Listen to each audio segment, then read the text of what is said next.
Good afternoon, children. Welcome back to the third session of civics class, where we will be continuing the chapter Union Legislature. In my previous session, we discussed about Union list, State list, and also concurrent list.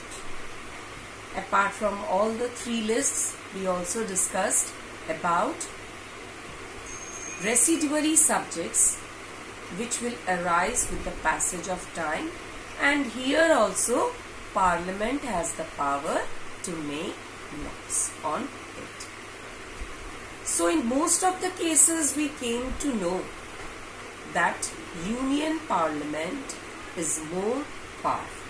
That means central government is more powerful in most of the cases.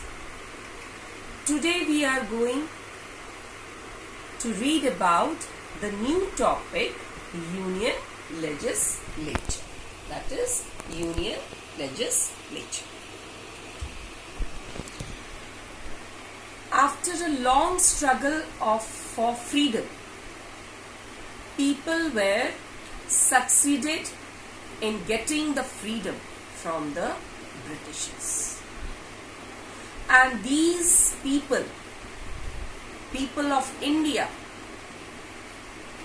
aspired, they wished to have a democratic set of government.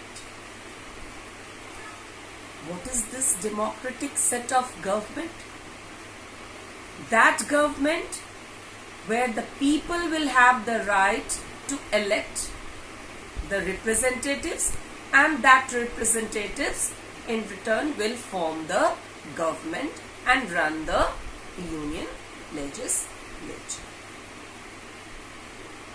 And how the people will participate in this democratic setup? Through universal adult franchise. What is this universal adult franchise? Many times you have come across this word. Universal adult franchise means here the people got the right to participate in the political process of the country. How? By using their right to vote. They elected their representatives, and these representatives again form the government. So this is all about the democratic setup. Now, as I told you that we are going to read about the Union Legislature, so here Parliament is the legislative organ of Union government. Which is the legislative organ? Parliament. Parliament is the legislative organ of the Union government. Legislature means laws are made, where the laws are made. And the laws are made here in this Parliament, and this Parliament consists of President,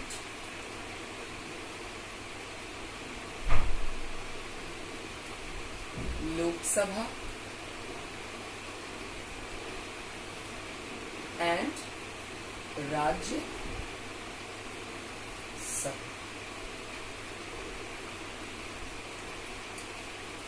So this Union Parliament, which is the main legislative organ, it consists of President, Lok Sabha and Rajya Sabha. Lok Sabha is House of People,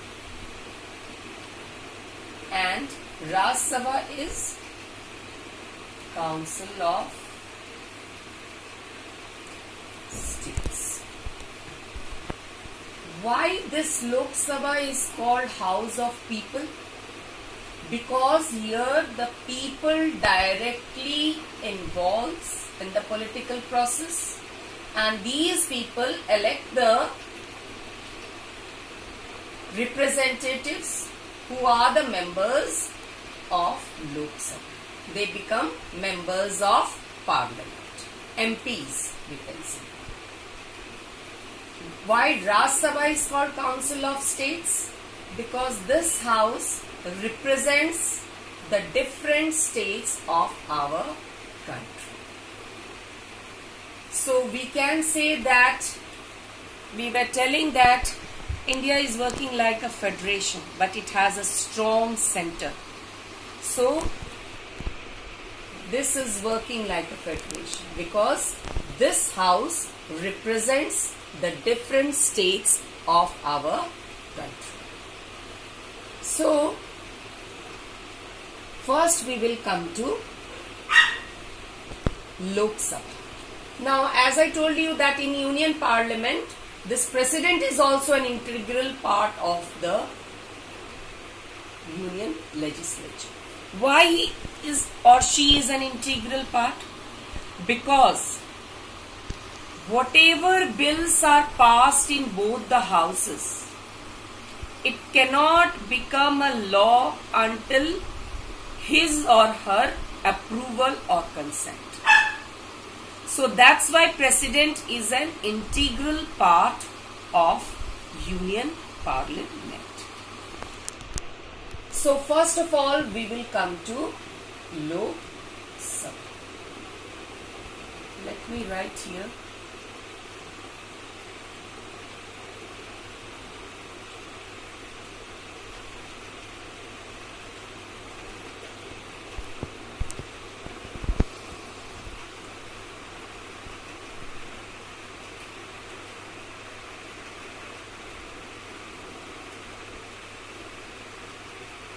So Lok Sabha, the maximum seats is 552.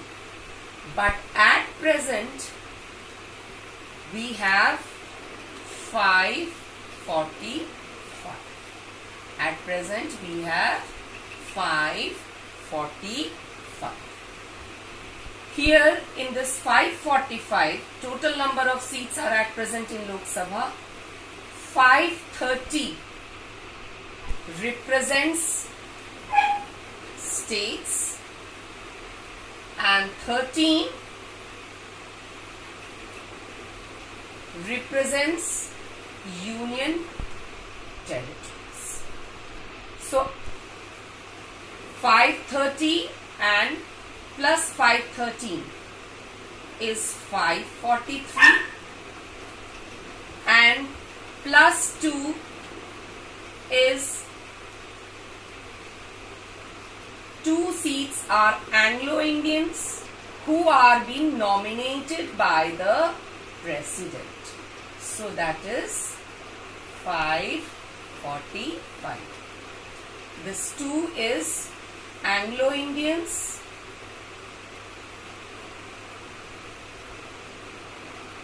nominated by President.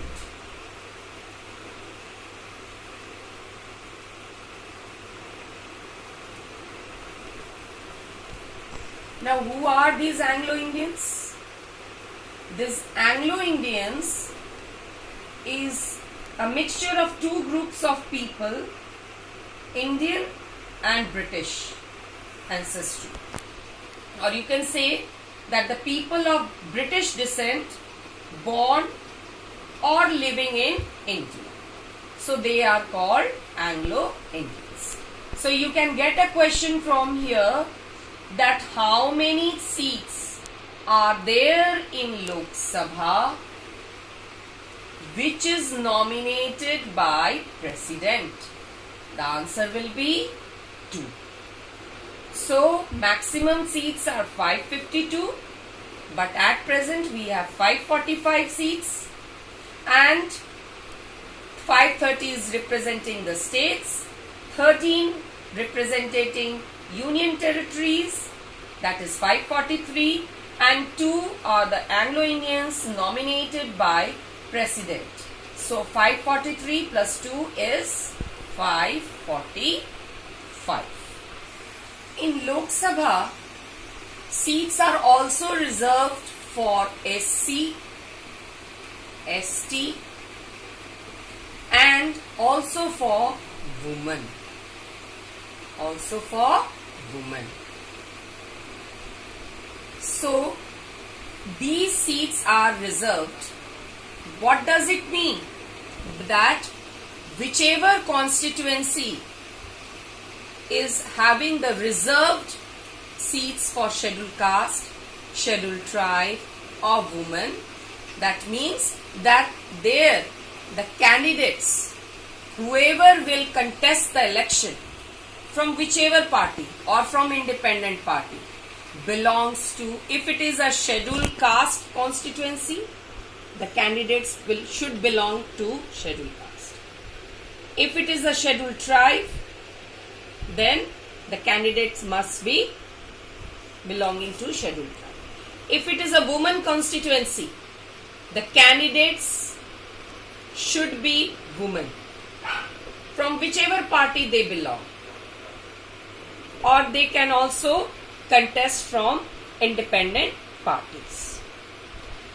But the electorate is same.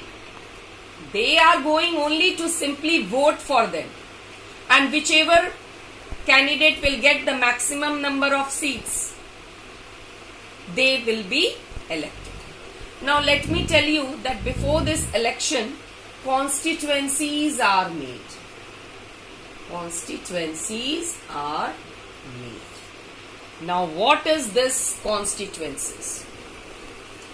Constituencies, why they are created?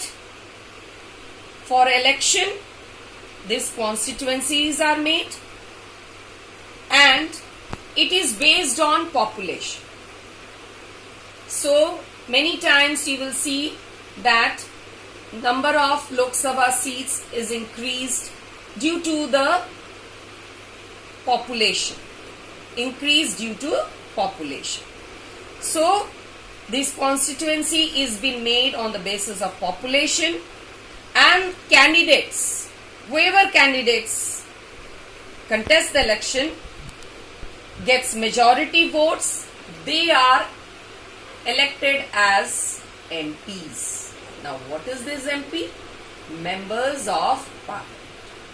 Whether they belong to Lok Sabha or Raj Sabha, they are called MPs. At present we are discussing about Lok Sabha. One thing also I want to tell you, that whoever members belong to this house, lower house, house of people, you can say Lok Sabha, lower house also. We will discuss later that why this lower house is powerful than the upper house. So, the members of Lok Sabha are directly elected by the people.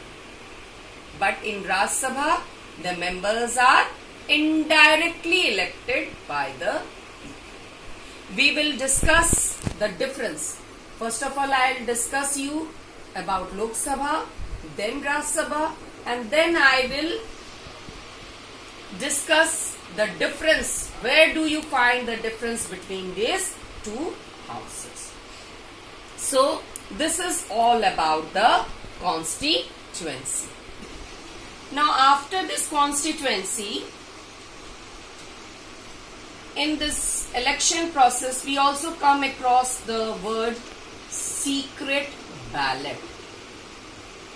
Secret ballot. Why it is called secret? The people above 18 years of age has got the right to vote. So they participate in the election. And why this is called secret ballot? Because secrecy is maintained over there, and only the voter knows whom he has voted. Only the voter knows very well that whom he has voted, for whose party he has given his or her votes. And after that, the party, whoever gets the absolute majority,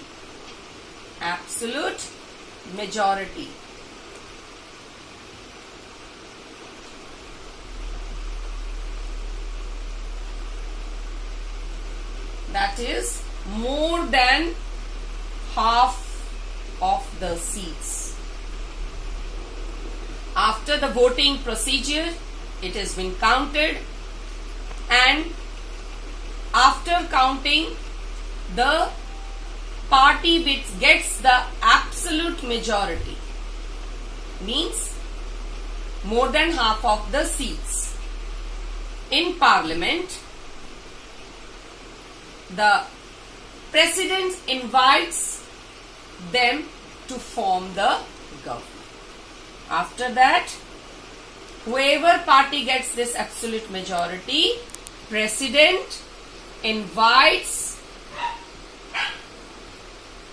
to form the government.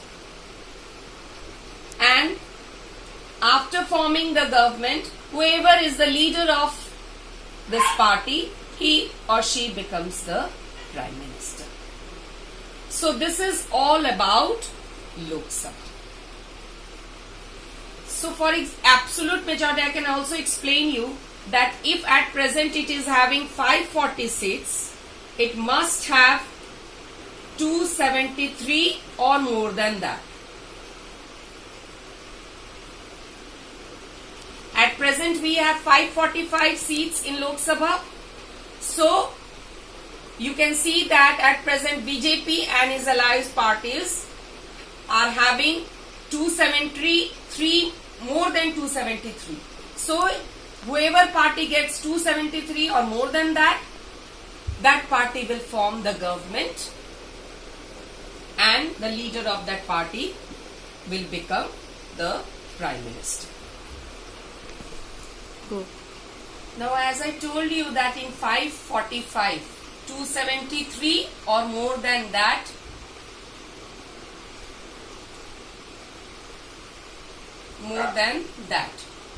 whichever party gets this magic number or more than that, that party will form the government.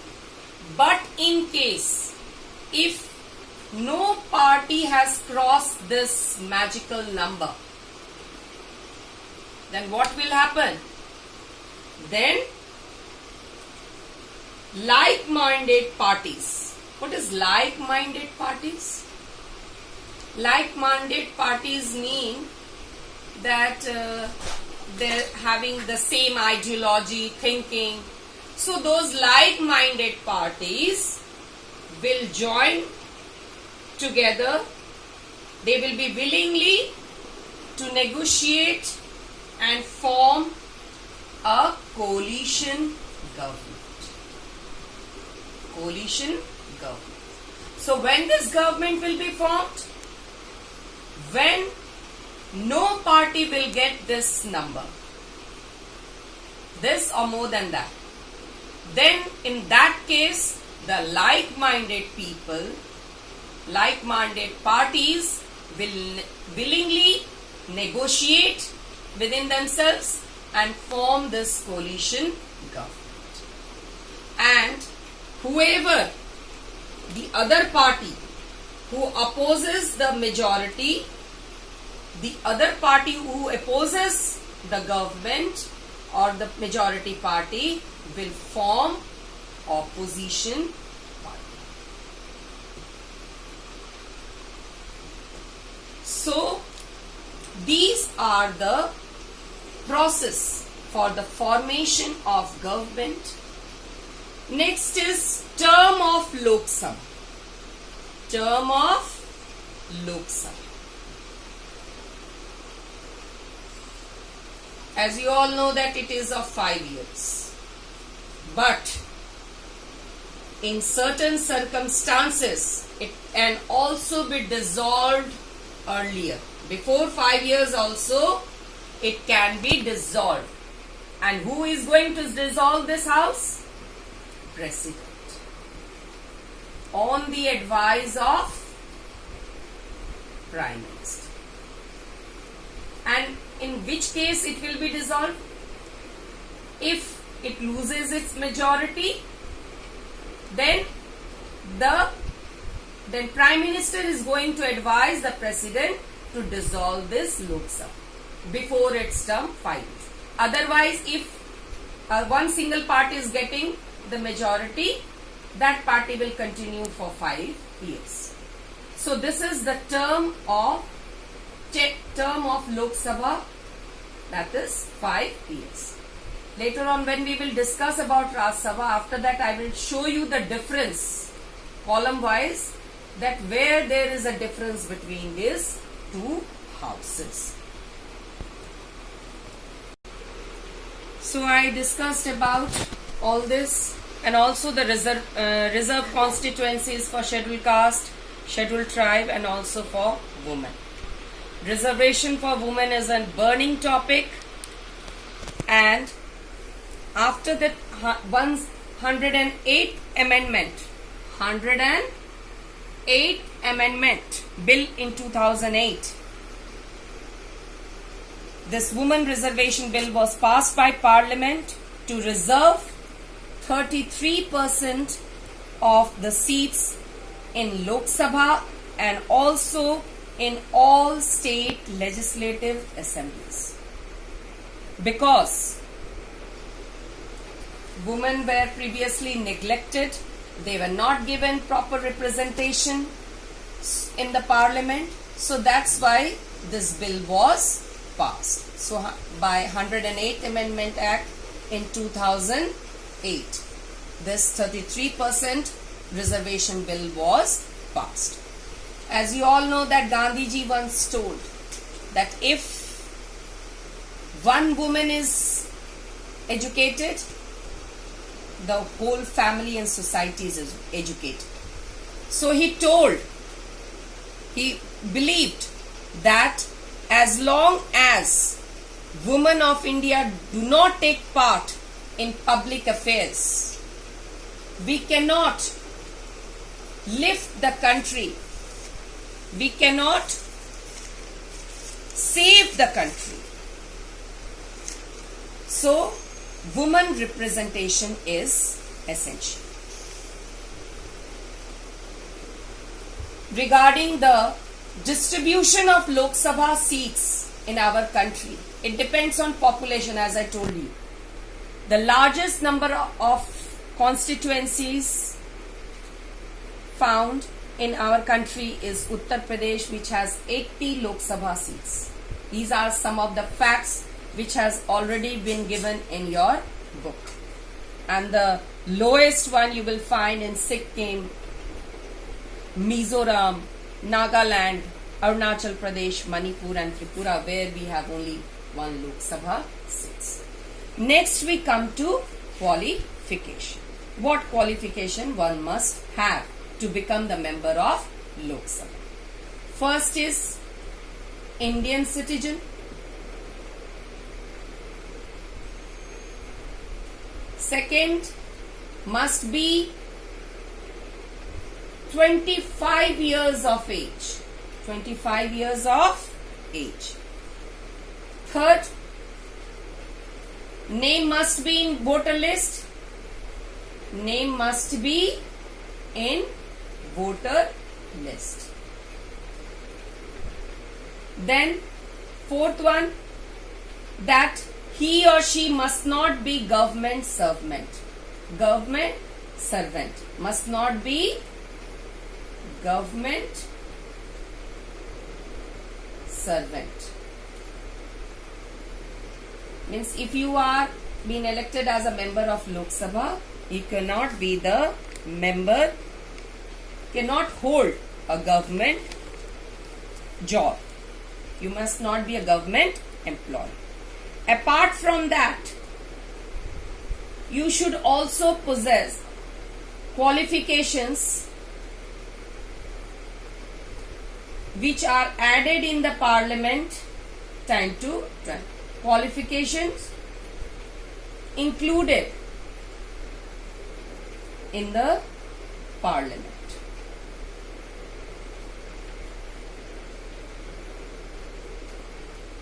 And the sixth one, which is very important for you, should not be bankrupt, should not be, it is not there in your book, children, should not be bankrupt or mentally unstable. Let me explain you this, what is bankrupt. For example, if anyone has taken a loan from the bank and now he or she is not in position to clear that loan, then that person is a bankrupt. And mentally unstable means you should be mentally fit to serve for the nation. So these are some of the essential qualifications to become the member of Lok Sabha. Now, in Lok Sabha, we have 3 sessions. We have mainly 3 sessions. Lok Sabha has 3 sessions. Number 1 is your budget session, which you will be seeing that your parents are every time saying. This comes between February to May. Budget session means where it has been decided which things, the cost of everything, where there is a decrease or increase in any charges, that is budget session. Next is your monsoon session. That comes in month of July to August. And the third is your winter session. That comes from November and continues up to December.